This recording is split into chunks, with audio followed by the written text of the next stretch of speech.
Hey harmonizers, welcome to this video with King, where we are going to do our first ever Western dressage. So we've been thinking about dressage versus trail. I'm not really sure what we're going to end up competing at the Thoroughbred makeover, but I thought let's throw the Western saddle on him and just kind of see how it feels and play around with doing some sitting trot and some things with him, and we'll just see how it feels. I believe in Western dressage you're allowed to go bitless, which would be my motivation for going Western over English, because he collects so easily and naturally bitless that I just don't see any motivation to want to train him with a bit. I just don't see any advantage or purpose for it. So if I can stay bitless, I would prefer that. So we'll just see how things go. To start off, when we came in the arena, he was a little bit spooky at this end of the arena because, as you can see, there's a table and chair set up because we had our show from this past weekend, and that was a little area for the judges. So it's different and it's new, and he noticed that. So rather than ignoring it and just starting off on our session, I just spent a little bit of time praising him and giving him some cookies for going into the corner and being brave and not needing to look at it there, being able to stop with his butt behind it and stuff like that. So once we kind of addressed that corner, then it was off to business and getting him warmed up and moving him out or around. The hardest thing for him, I think, is going to be his really big stride. And so I'm trotting him around using some of the small circles to help collect him up and try to condense him a little bit more. He's a horse that when you ride him, you can just feel so much power under him. You just feel like there's a lot available. He's got so much to offer. I think he could be a really cool horse, a really superstar. I can actually see him hitting high levels of eventing, or probably eventing, because that would combine dressage and jumping, and I think he's just got so much talent. He's definitely going to be a horse to watch in the years to come as he gets older. Keep in mind, he's only 3 years old, so I keep my sessions pretty short on him. Don't ride him too hard or anything like that. We're not going to be jumping a whole lot or anything. Keeping stuff pretty simple for him. And right now I am starting to do my sitting trot on him, and it is pretty tough. He's not the bounciest horse I've ever rode, but he's not the smoothest horse I've ever rode. And there's a lot of stride there. There's a lot of power in those steps. It's very different from riding my sitting trot on Elon or Treasure, my little Mustangs. It's a lot of movement in there. So I definitely find it more comfortable to start posting. So you can see I do a bit of sitting trot and then I get into my posting trot there because it's a lot more comfortable than doing the sit trot.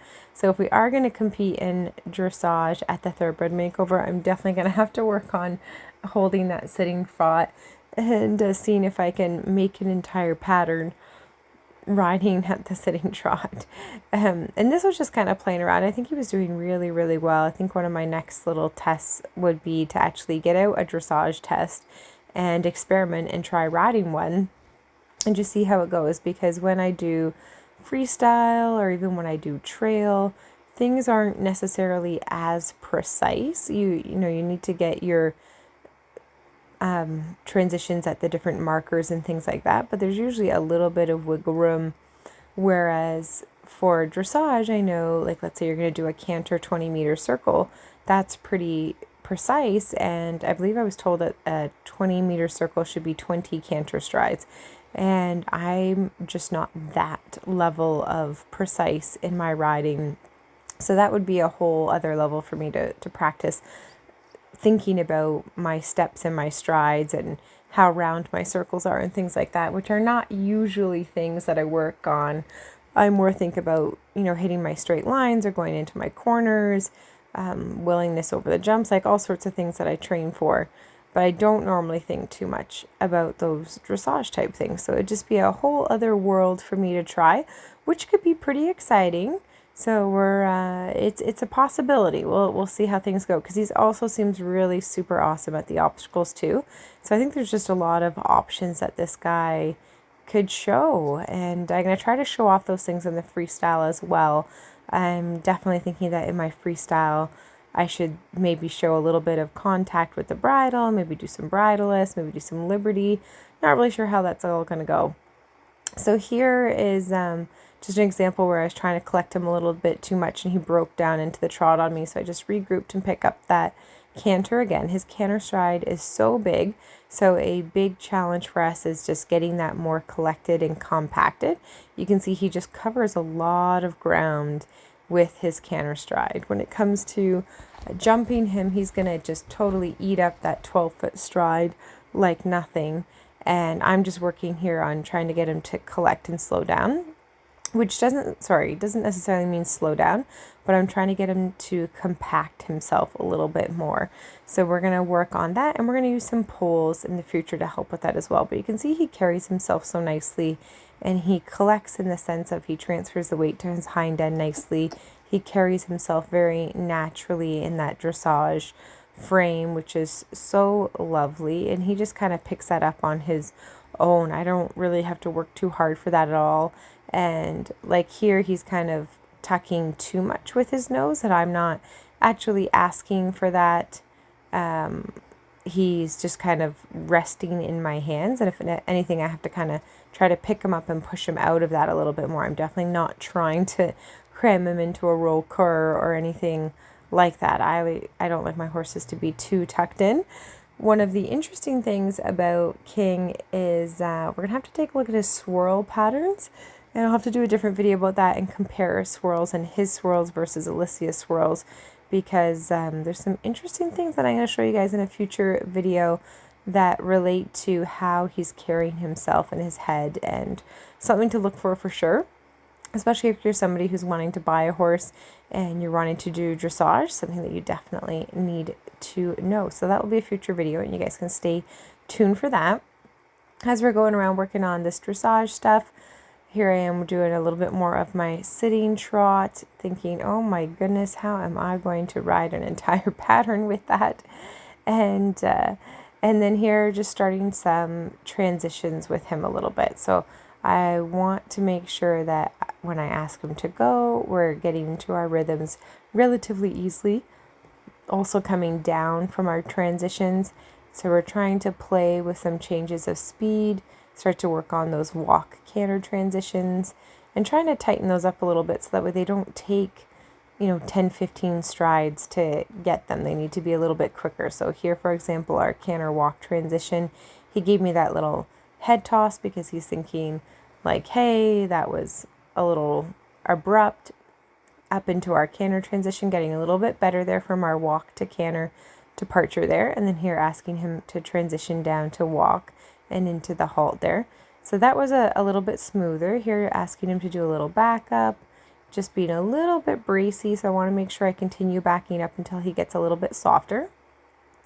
Whenever I'm training my horses, I'm really big on trying to make sure that when I'm releasing and I'm rewarding, that it's because my horses are very willing, and that just helps promote that willing attitude. Whereas if I were to reward on a bit of a brace or a bit of him kind of shaking his head a little bit, being like, oh, I'm not sure I want to do that or something like that, then that's going to encourage that behavior. And I want to encourage a horse that's really trying and really willing. So that's what I'm going to reward afterwards for.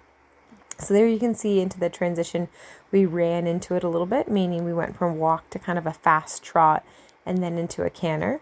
And then here down to our transition, a little bit of kind of tossing his head at me, not a lot, but just a little bit of him kind of saying, hey, like that's a little abrupt. Here off into our canter, we grabbed our wrong lead there. I'm going to regroup, get them all balanced up, and then we're going to go again. And we're trying to get that transition a little cleaner. So you can see we got a lot of work to do when it comes to our walk canter transitions, but we're just really getting underway with our under saddle work. So no big deal there. We're just getting it started a little bit. So here you can see, right, I'm asking him to go.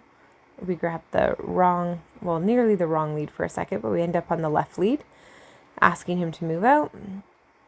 And when we're working on transitions like this, it's kind of a fine balance of doing the transition long enough that your horse knows that they were indeed supposed to canter and kind of saying thank you, and then bringing them back down to say, all right, let's try again. You want to make sure it's not, okay, we finally got our canter, and then you abruptly stop, because then you might make your horse think that they weren't actually supposed to grab that canter. So I do have to go long enough and praise just a little bit so he understands, even if it's just with my voice, that he's doing the right thing there.